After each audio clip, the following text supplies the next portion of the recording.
Baik, kembali lagi bersama saya Usdi Wahyudi dalam mata kuliah Sistem Transportasi. Topik hari ini perkembangan sistem transportasi udara. Sebelum masuk di materinya, saya akan menjelaskan sedikit mengenai transportasi udara. Transportasi udara adalah salah satu moda transportasi yang berkembang paling cepat dibanding transportasi darat atau laut. Keunggulan dari transportasi ini adalah mampu menghubungkan wilayah yang jauh dalam waktu yang singkat.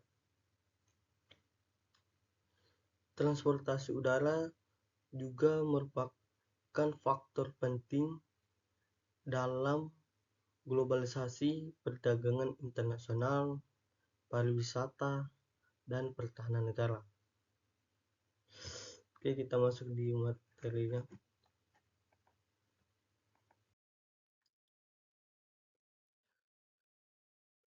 Sejarah perkembangan transportasi udara di dunia.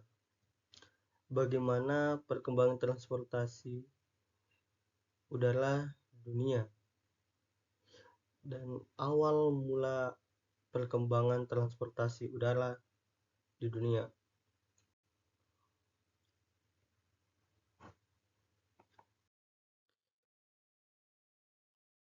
Perkembangan transportasi udara dari tahun ke tahun. Pada tahun 1783, transportasi udara pertama kali dikembangkan oleh saudara Montgolfier di Perancis. Berhasil menerbangkan balon udara panas pertama dengan penumpang manusia yang menandai awal transportasi udara. Pada tahun 1852, transportasi udara masih terbatas pada balon udara yang digunakan untuk pengamatan, penelitian, dan hiburan. Pesawat terbang bertenaga mesin belum ada, sehingga manusia dan barang masih bergantung pada transportasi darat dan laut. Eksperimen dengan balon dan glider sederhana menjadi dasar perkembangan pesawat modern masa depan.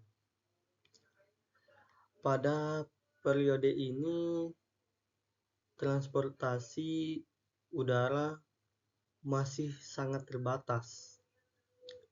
Balon udara dipakai lebih banyak untuk hiburan dan penelitian. Misalnya, balon digunakan untuk mengamati kondisi atmosfer dan arah angin. Bahkan di beberapa negara, balon udara juga dipakai dalam konteks militer, tapi hanya sebatas untuk mengintai musuh dari ketinggian. Kalau kita lihat teknologi ini memang belum bisa dijadikan transportasi massal, tapi pentingnya periode ini adalah dari sinilah manusia belajar banyak tentang aerodinamika. Kita jadi tahu gimana angin bekerja, bagaimana gaya angkat bisa membuat benda terbang, dan bagaimana arah bisa dikendalikan. Jadi, meskipun masih sederhana, fase ini adalah fondasi yang membuat kita bisa melangkah ke tahap selanjutnya.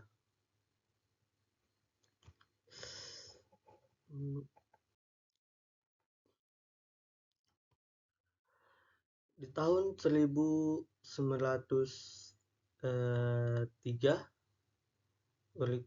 bersaudara berhasil menerbangkan pesawat bermesin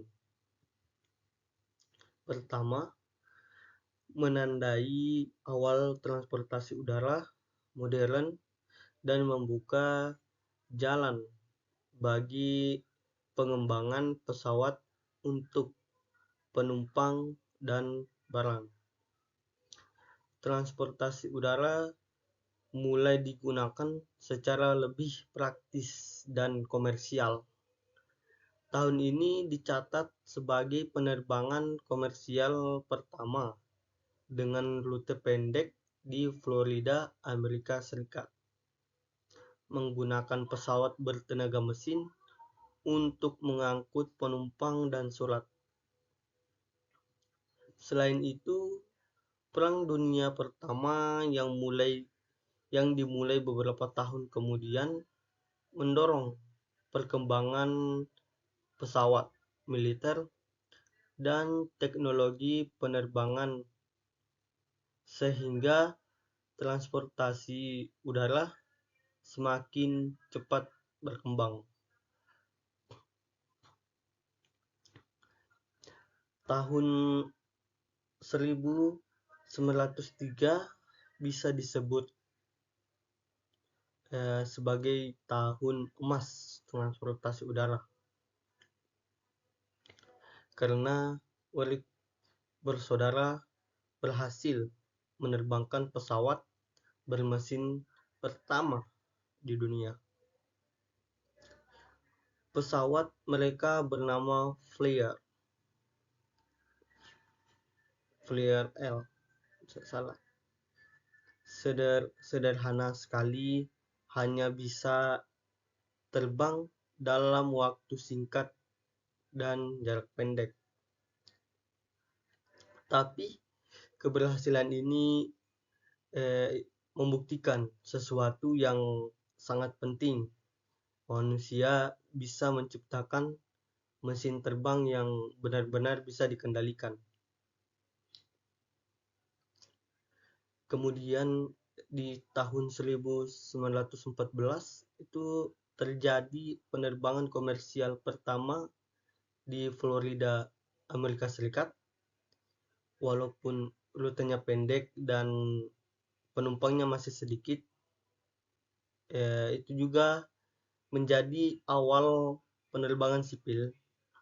Bayangkan, dari yang sebelumnya hanya eksperimen, sekarang pesawat mulai dipakai untuk tujuan praktis mengangkut orang. Jadi dalam 11 tahun sejak Wright bersaudara, dunia sudah melihat transformasi besar.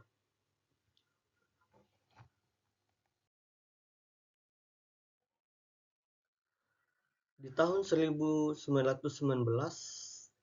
transportasi udara semakin berkembang pasca Perang Dunia Pertama. Pesawat mulai digunakan untuk penerbangan komersial jarak jauh, termasuk pengiriman pos dan penumpang antar negara. Banyak pilot perang yang beralih ke penerbangan sipil dan rute-rute penerbangan mulai dibuka di Eropa dan Amerika Serikat. Tahun ini menandai awal industri penerbangan sipil modern. Di tahun 1930, transportasi udara komersial mulai berkembang pesat. Maskapai penerbangan membuka rute domestik dan internasional, mengangkut penumpang dan kargo lebih luas. Pesawat semakin besar, cepat, dan nyaman, serta mulai dilengkapi fasilitas untuk penerbangan jarak jauh. Masa ini menjadi era penting bagi pertumbuhan industri penerbangan sebelum Perang Dunia Kedua. Setelah Perang Dunia Pertama berakhir, banyak pilot militer yang tidak lagi bertugas. Akhirnya mereka beralih ke penerbangan sipil. Banyak pesawat militer yang dimodifikasi untuk mengangkut penumpang atau surat. Tahun 1919, penerbangan antar negara mulai dilakukan. Maskapai-maskapai penerbangan mulai lahir, terutama di Eropa dan Amerika. Di tahun 1930, perkembangan makin pesat. Pesawat bukan lagi alat sederhana, tapi sudah lebih besar, lebih cepat, dan lebih nyaman. Kabin sudah tertutup rapat, kursi lebih empuk, bahkan ada layanan makanan. Rute penerbangan internasional juga mulai banyak dibuka. Jadi kalau kita lihat dalam waktu 30 tahun sejak Urip bersejarah, dunia sudah punya maskapai dengan rute internasional itu luar biasa cepat.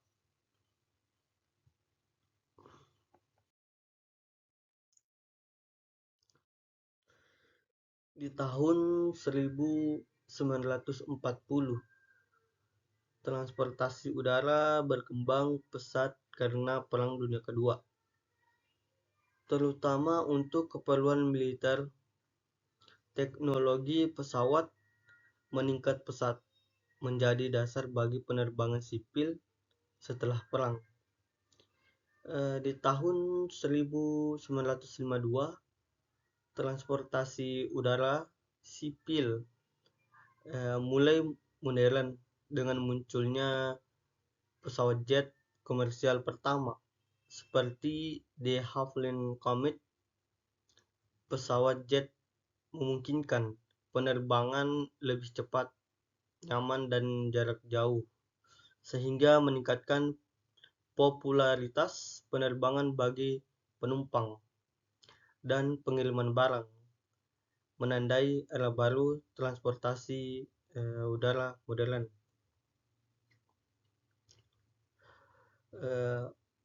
Perang Dunia Kedua membawa percepatan luar biasa di bidang penerbangan.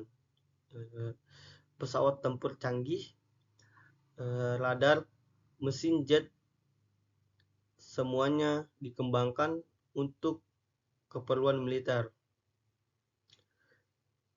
Setelah perang berakhir, teknologi itu dialihkan ke sipil. Tahun 1952, pesawat jet komersial pertama lahir. Namanya de Havilland Comet. Dengan adanya jet, perjalanan bisa dilakukan lebih cepat,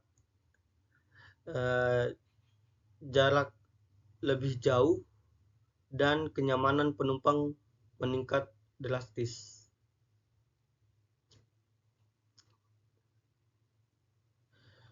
Bayangkan perbedaannya.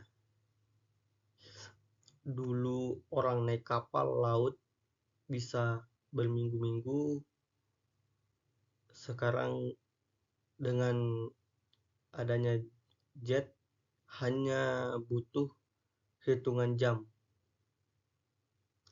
Era ini benar-benar menjadi tonggak lahirnya transportasi udara modern yang kita nikmati sampai sekarang.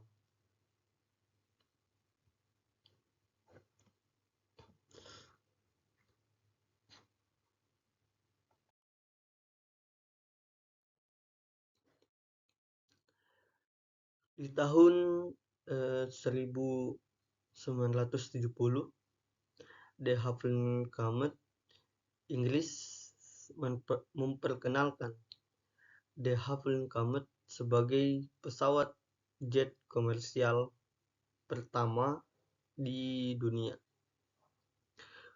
Walau sempat mengalami masalah teknis, ini membuka jalan bagi pesawat jet modern.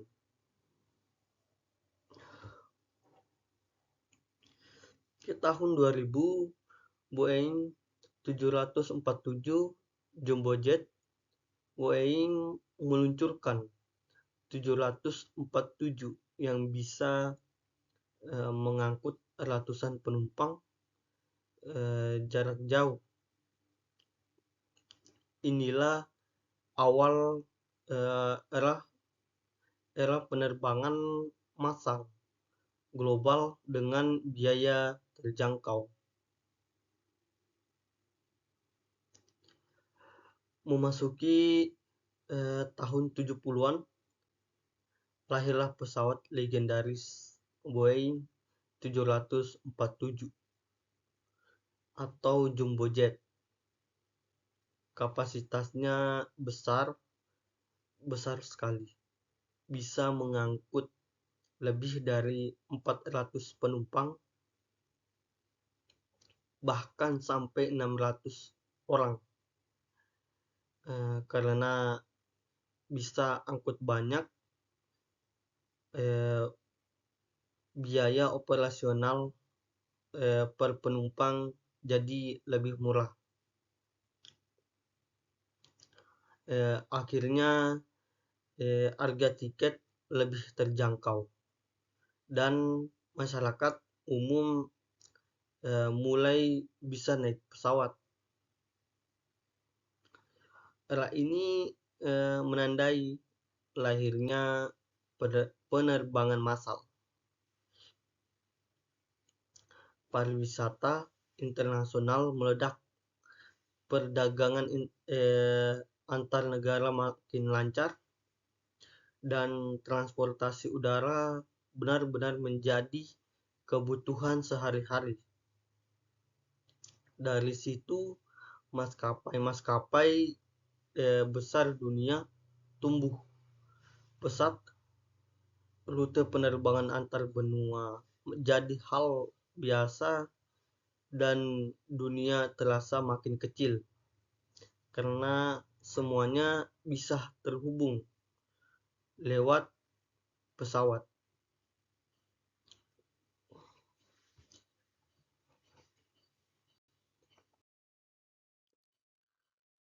Peran transportasi. Apa manfaat transportasi udara bagi dunia? Nah, kalau ditanya perannya, transportasi udara itu luar biasa luas. Dari sisi ekonomi, dia mendukung perdagangan, pariwisata, dan distribusi barang. Dari sisi sosial, pesawat membuka akses ke wilayah terpencil, mempertemukan keluarga yang jauh, dan mempercepat bantuan bencana. Dari sisi militer, jelas sekali perannya untuk menjaga pertahanan dan keutuhan wilayah. Kita bisa ambil contoh sederhana saat pandemi COVID-19. Distribusi vaksin di seluruh dunia tidak mungkin bisa dilakukan secepat itu kalau tidak ada transportasi udara. Jadi peran pesawat bukan hanya mobilitas, tapi juga menyangkut nyawa dan kelangsungan hidup manusia. Begitu.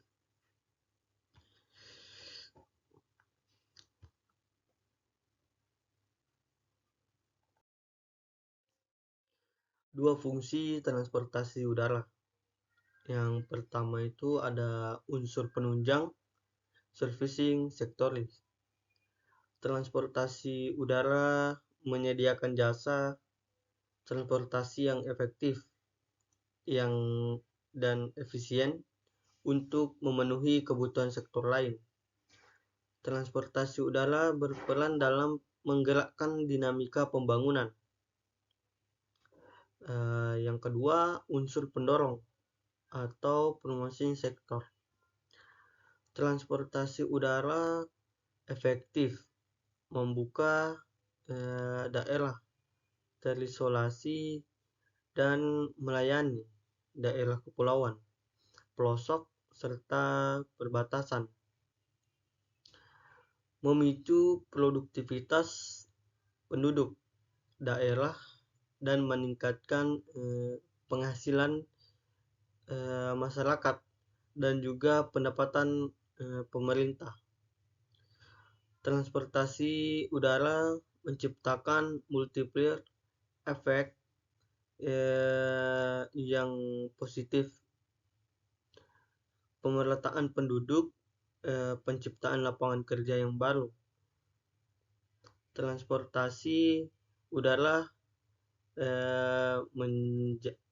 menjaga stabilitas keutuhan wilayah melalui bidang militer. Nah, yang pertama itu ada unsur penunjang atau servicing sektor. Maksudnya transportasi udara itu menyediakan jasa transportasi yang efektif dan efisien untuk mendukung sektor lain. Contohnya pariwisata, perdagangan, bahkan pendidikan. Bayangkan saja, tanpa penerbangan turis internasional mungkin akan sulit masuk ke Indonesia, atau mahasiswa yang mau kuliah ke luar negeri juga pasti terhambat. Jadi transportasi udara ini ibaratnya mesin pendukung bagi sektor-sektor lain supaya bisa berjalan lebih cepat dan lebih luas. Yang kedua itu adalah unsur pendorong atau promotion sektor. Transportasi udara bisa mendorong perkembangan suatu wilayah, terutama daerah terpencil, kepulauan, dan perbatasan. Misalnya di Papua, program tol udara bikin logistik dan bahan pokoknya bisa sampai lebih cepat. Selain itu, transportasi udara juga bisa meningkatkan produktivitas masyarakat, membuka lapangan kerja, dan bahkan menjaga keutuhan wilayah lewat kekuatan militer. Jadi fungsi pendorong ini sifatnya aktif, bukan hanya mendukung, tapi benar-benar menggerakkan pembangunan. Gitu.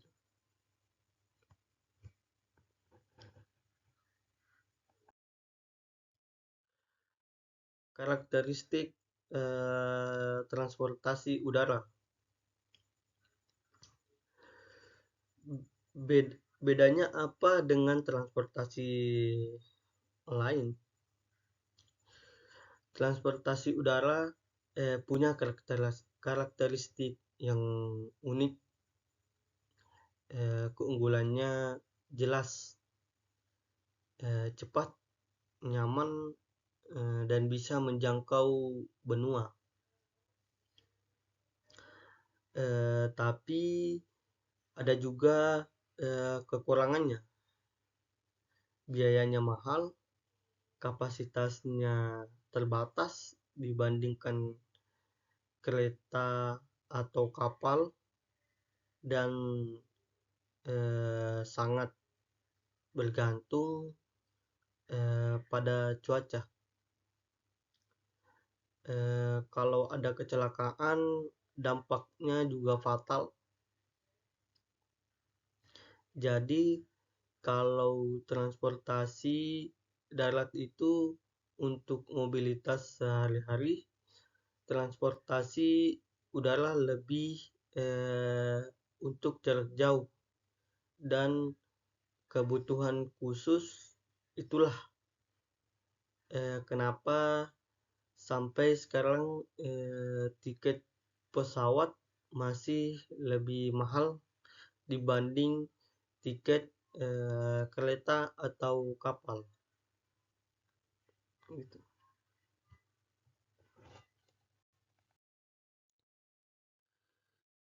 Karakteristik transportasi udara. Yang pertama, kelebihan kecepatan tinggi, nyaman, dan pelayanan cepat. Tidak perlu investasi dalam truk, tidak terdapat halangan secara fisik, kemudahan akses dan jangkauan luas, dapat menempuh perjalanan lintas benua, dan pertahanan nasional. Sedangkan kekurangannya, yang pertama itu sangat mahal. Kapasitas angkut relatif kecil, kadang tidak pasti dan tidak bisa diandalkan. Kecelakaan jarang terjadi, namun sekali terjadi akibatnya fatal. Investasi besar dalam pesawat bandara itu 50M, membutuhkan kemampuan SDM yang tinggi. Kalau kita lihat transportasi udara itu punya dua sisi. Ada kelebihannya tapi juga ada kekurangannya. Dan sama tadi yang saya jelaskan tadi. Pertama, soal kelebihan itu yang paling jelas tentu kecepatannya. Tidak ada moda transportasi lain yang bisa menyaingi pesawat. Untuk perjalanan jarak jauh dari Jakarta ke Surabaya misal, kalau lewat dari darat bisa 10 sampai 12 jam. Tapi dengan pesawat cukup 1 jam. Lalu dari segi pelayanan, pesawat relatif lebih nyaman. Ada layanan kabin dan prosesnya cepat. Selain itu, pesawat tidak butuh jalur fisik panjang seperti rel kereta atau jalan tol. Cukup bandara sebagai titik berangkat dan mendarat. Pesawat juga bisa menembus lintas benua dan menjadi bagian penting dari pertahanan nasional. Misalnya untuk mobilisasi militer. Tapi ada juga kekurangannya. Yang paling terasa tentu soal biaya, karena harga tiket pesawat itu relatif lebih mahal dibanding moda transportasi lain. Kapasitasnya juga terbatas, tidak bisa sebanyak kapal laut atau kereta api. Selain itu, penerbangan sangat bergantung pada cuaca, sehingga kadang bisa tertunda. Dari sisi keselamatan, memang kecelakaan jarang terjadi, tapi sekali terjadi akibatnya bisa fatal. Belum lagi investasi yang dibutuhkan untuk bandara dan pesawat lebih besar, dan butuh SDM dengan keahlian tinggi untuk mengoperasikannya.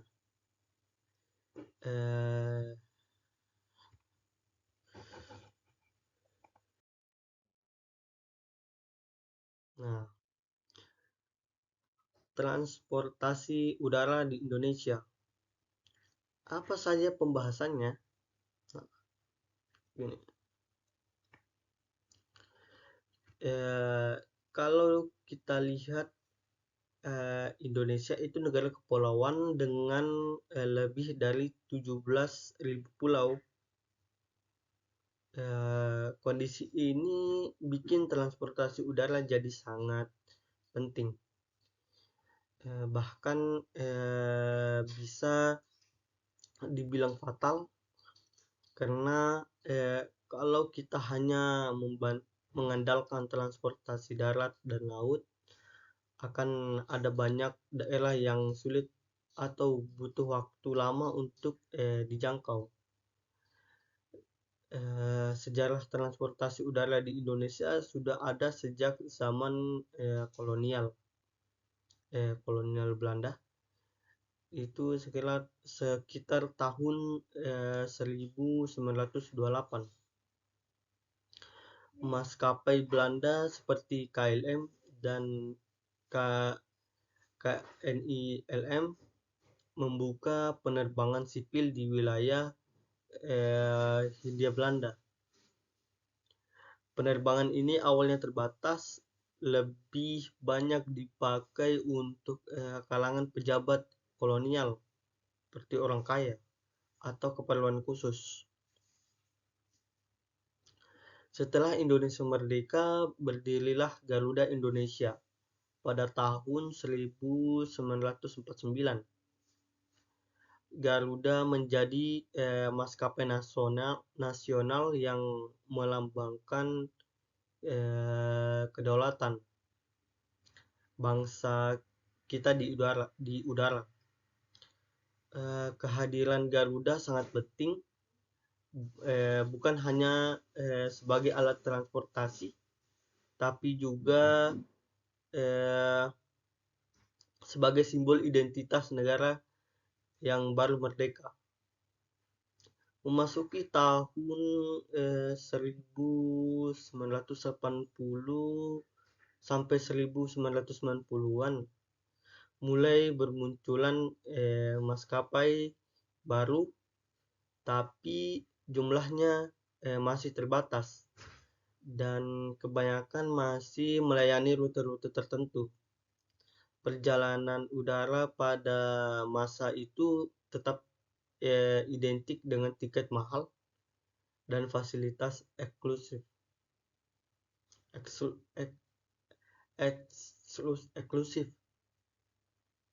Jadi hanya kalangan tertentu saja yang bisa naik pesawat. Baru pada awal tahun 2000-an itu terjadi perubahan besar.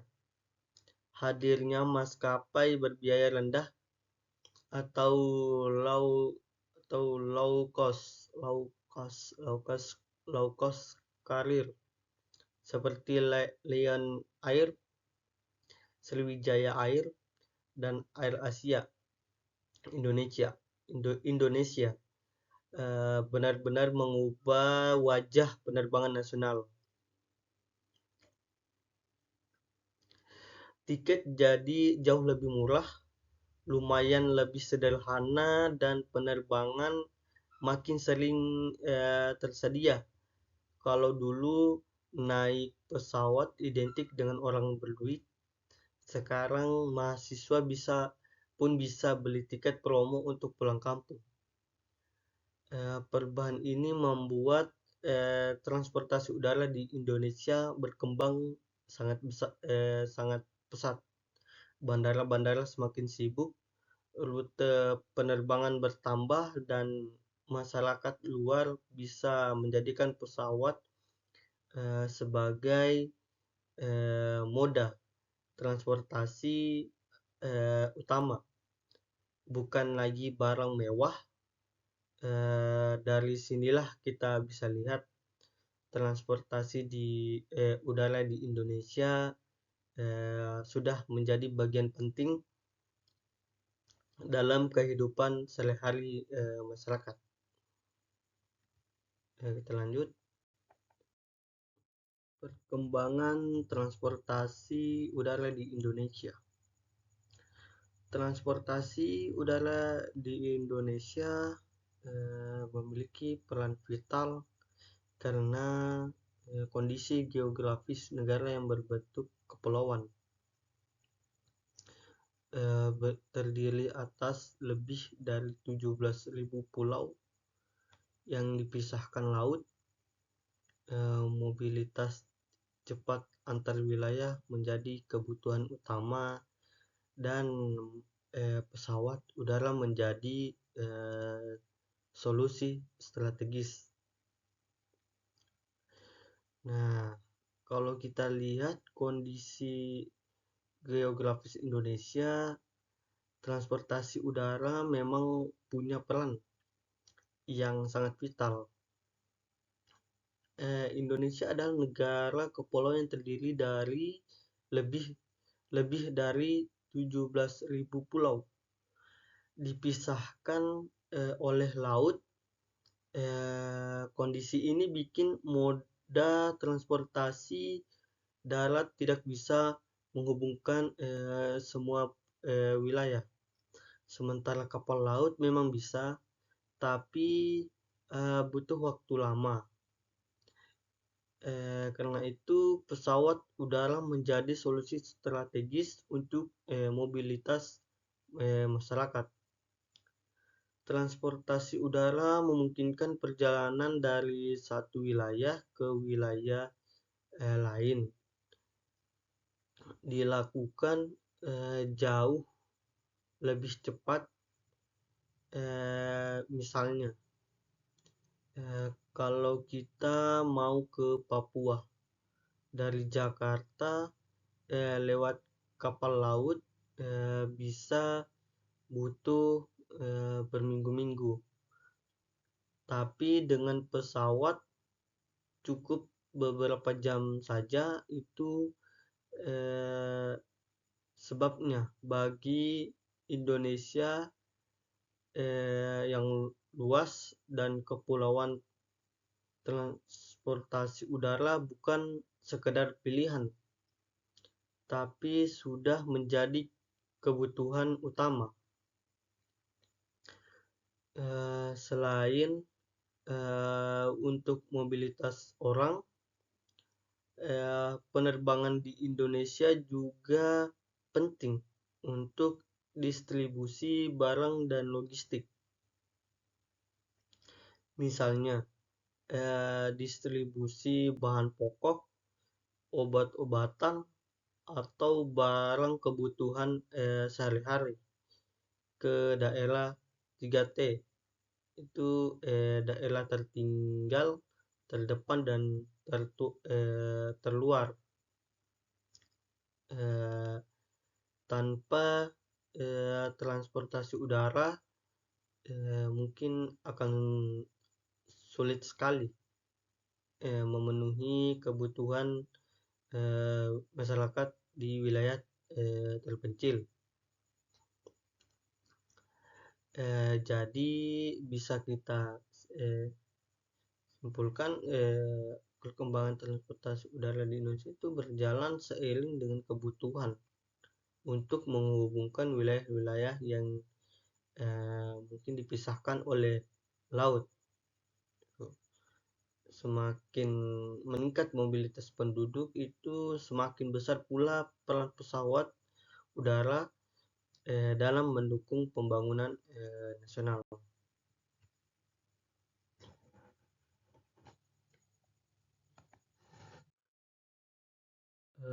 Perkembangan transportasi udara di Indonesia. Sejarah. Awal penerbangan sipil dimulai sejak era kolonial Belanda, itu sekitar tahun 1928 dengan KLM dan KNILM. Kedua, setelah kemerdekaan, Garuda Indonesia berdiri pada tahun 1949 dan menjadi maskapai nasional. Yang ketiga, era 1980 sampai 1990-an mulai muncul maskapai baru, meskipun masih terbatas. Di tahun 2000-an ditandai dengan bom maskapai berbiaya rendah, low cost carrier atau LCC, seperti Lion Air, Sriwijaya, dan Air Asia Indonesia, yang membuat tiket pesawat lebih terjangkau. Nah, kalau kita bicara sejarah penerbangan di Indonesia, itu sebenarnya sudah dimulai sejak zaman kolonial Belanda, tahun 1928. Maskapai Belanda seperti KLM dan KNILM itu sudah membuka penerbangan sipil di Hindia Belanda.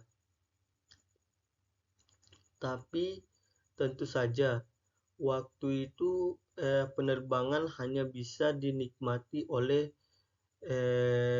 orang Belanda atau kalangan elit, sementara rakyat pribumi belum banyak merasakan manfaatnya.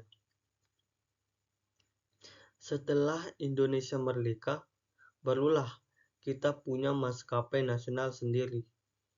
Di tahun 1949 berdirilah Garuda Indonesia. Garuda bukan sekadar maskapai, tapi sudah jadi simbol kedaulatan bangsa di udara. Kehadirannya menunjukkan bahwa Indonesia baru merdeka sudah bisa mengibarkan bendera merah putih bukan hanya di darat dan di laut, tetapi juga di langit. Memasuki era di tahun 1980 itu sampai 1990-an mulai bermunculan maskapai baru. Walaupun jumlahnya masih terbatas, tapi ini jadi tanda bahwa penerbangan di Indonesia semakin berkembang. Namun saat itu naik pesawat masih dianggap barang mewah. Tidak semua orang bisa naik pesawat karena tiketnya mahal. Jadi penerbangan masih identik dengan kalangan menengah ke atas. Perubahan besar terjadi pada awal 2000-an, di mana ini muncul yang disebut maskapai berbiaya rendah atau low cost carrier, yang seperti tadi LCC. Maskapai seperti Lion Air, Sriwijaya, dan Air Asia Indonesia mulai beroperasi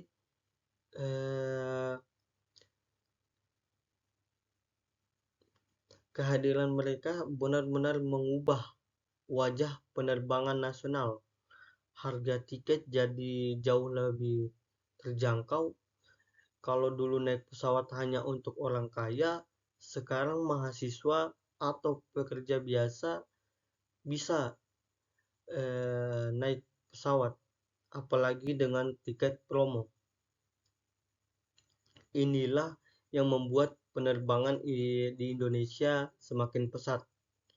Mobilitas antar wilayah meningkat, masyarakat lebih sering bepergian dengan pesawat, dan bandara-bandara pun jadi makin sibuk.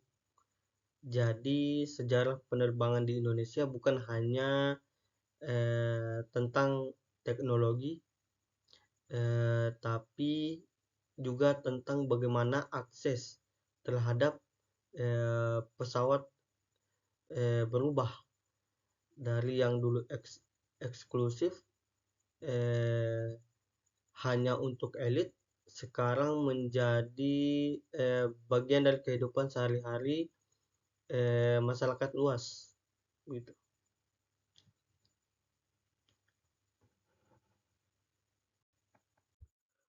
Eh, Perkembangan transportasi udara di Indonesia melalui pertumbuhan infrastruktur. Yang pertama itu pemerintah terus membangun dan memperluas bandara, terutama di kota besar dan destinasi wisata seperti Soekarno-Hatta di Jakarta, salah satu bandara tersibuk di Asia Tenggara. Ngurah Rai di Bali, pintu masuk utama wisata internasional. Bandara baru seperti IAI,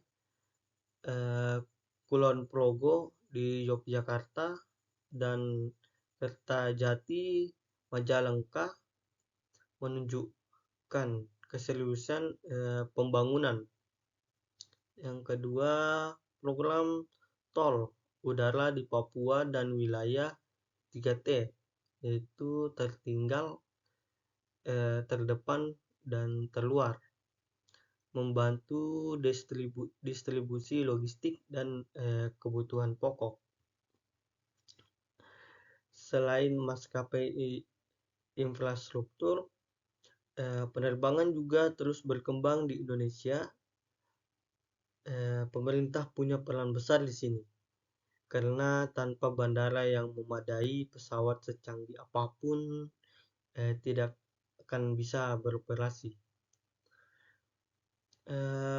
Kalau kita lihat bandara-bandara utama Indonesia sudah berkembang pesat. Contohnya Bandara Soekarno-Hatta di Jakarta. Bandara ini sekarang jadi salah satu bandara tersibuk di Asia Tenggara.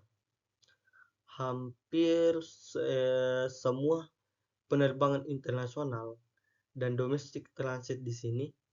Bandara ini bukan hanya pintu masuk ke ibu kota, tapi juga gerbang utama Indonesia ke dunia internasional. Lalu ada Bandara Ngurah Rai di Bali, yang dikenal sebagai pintu masuk wilayah wisatawan mancanegara. Hampir semua turis yang datang ke Bali menggunakan jalur udara. Jadi bisa kita katakan bahwa sektor pariwisata Bali sangat bergantung pada keberadaan bandara ini. Selain itu, bandara lama yang diperbesar, pemerintah juga membangun bandara-bandara baru, misalnya Yogyakarta International Airport (YIA) di Kulon Progo, yang menggantikan Bandara Adi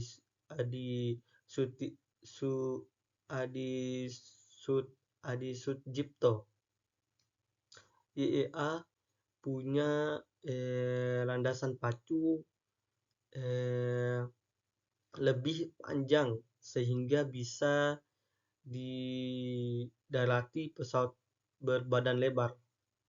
Ada juga Bandara Kertajati di Majalengka, Jawa Barat, yang dibangun untuk mendukung Bandara Soekarno-Hatta dan melayani penerbangan haji serta umroh. Kehadiran bandara baru ini menunjukkan keseriusan pemerintah dalam mendukung konektivitas. Selain itu, di kota besar, pemerintah juga fokus ke wilayah terpencil, misalnya lewat program tol udara di Papua dan daerah 3T, tertinggal, terdepan, dan terluar. Program ini penting sekali karena di Papua ada banyak daerah yang tidak bisa dijangkau jalan darat, jadi pesawat menjadi satu-satunya alat angkut untuk mengirim logistik bahan pokok, bahan obat-obatan. Bisa dibayangkan kalau tidak ada tol udara, masyarakat di sana akan sangat kesulitan memenuhi kebutuhan sehari-hari. Di sini kita bisa bahwa perkembangan transportasi udara di Indonesia itu tidak hanya soal maskapai yang makin banyak, tetapi juga infrastruktur pendukung berupa bandara dan program pemerintah. Karena ada dasarnya, tanpa infrastruktur yang memadai, perkembangan transportasi udara tidak akan bisa merata di seluruh wilayah Indonesia. Gitu. Masuk di materi dampak ekonomi dan sosial.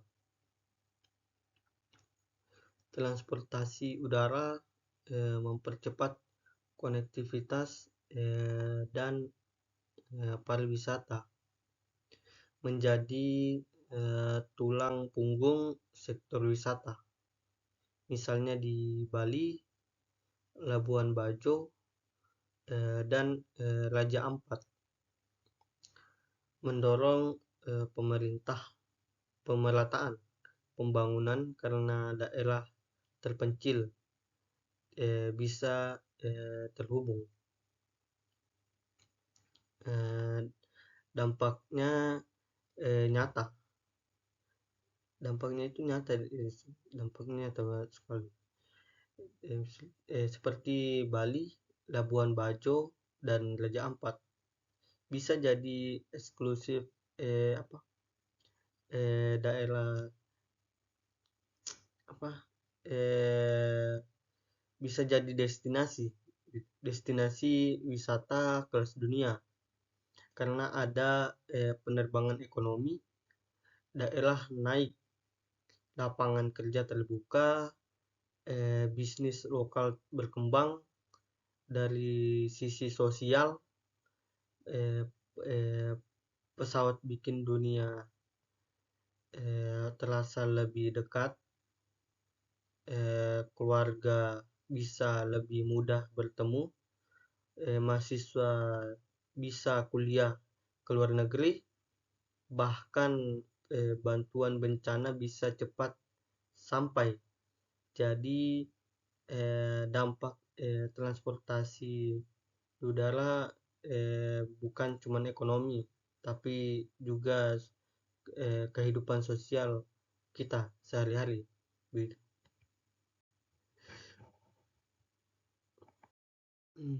Tantangan, ada beberapa tantangan yang mungkin harus dihadapi dalam perkembangan transportasi udara di Indonesia. Di antaranya itu harga tiket yang masih fluktuatif dan kadang mahal, terutama di rute domestik tertentu. keselamatan dan kualitas layanan terus ditingkatkan, meskipun Indonesia pernah masuk di kategori rawan dalam aspek keamanan. Penerbangan ketergantungan pada BBM aftur, sehingga harga sangat dipengaruhi oleh pasar global. Persaingan maskapai yang ketat, beberapa maskapai tidak mampu bertahan. Jadi meskipun transportasi udara di Indonesia berkembang pesat dan punya peran penting, tantangan-tantangan ini tetap harus dicarikan solusi supaya penerbangan di Indonesia bisa lebih stabil, aman dan terjangkau juga oleh semua lapisan masyarakat,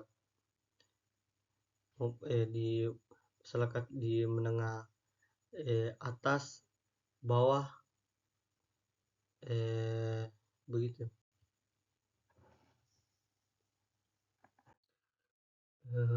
Arah dan masa depan. Digitalisasi layanan, pembelian tiket online, check-in digital, hingga smart airport, pembangunan bandara hijau dan efisien energi.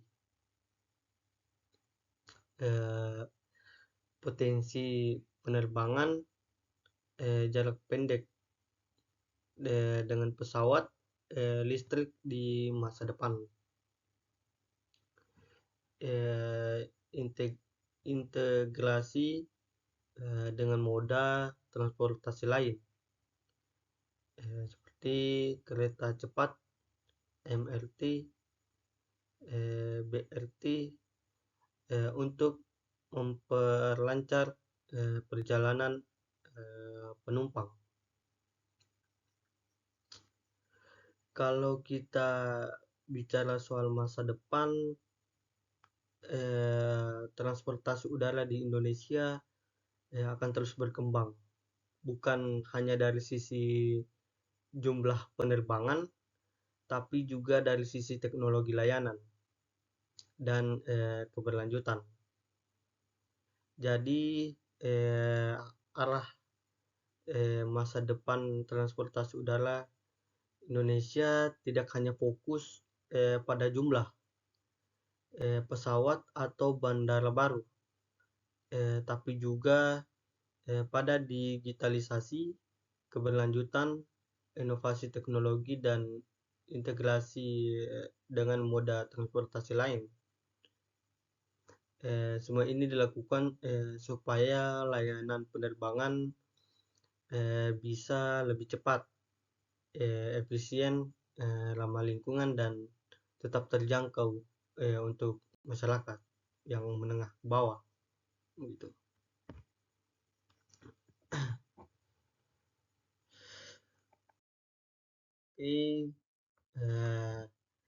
Kesimpulan, transportasi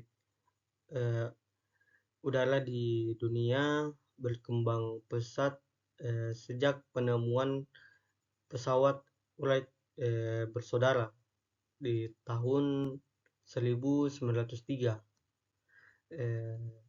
dan serta digitalisasi di Indonesia. Perkembangannya dimulai sejak era kolonial hingga lahirnya Garuda Maju, Garuda Indonesia pasca kemerdekaan. Kemudian semakin maju dengan hadirnya maskapai tertarif rendah dan pembangunan bandara modern. Secara umum, transportasi udara menjadi kunci mobilitas global maupun nasional, dengan dunia menekankan teknologi ramah lingkungan. Sementara Indonesia berfokus pada pemerataan akses, keselamatan, dan modernisasi infrastruktur.